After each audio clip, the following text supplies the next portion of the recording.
PTV, Telebisyon ng Bayan.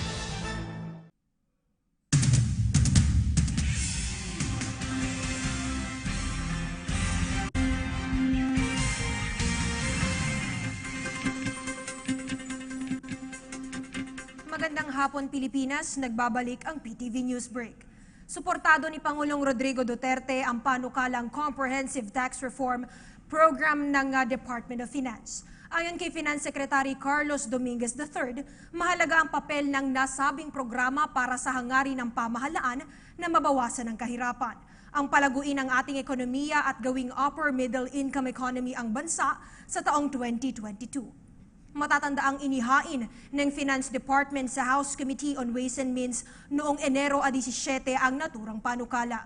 Higit pa rito, isa rin sa mga usaping napag-usapan itong issue ng pagbubuwis sa mga naging prioridad sa 3 beses na pakikipagpulong ng ating presidente sa mga lider ng Kongreso.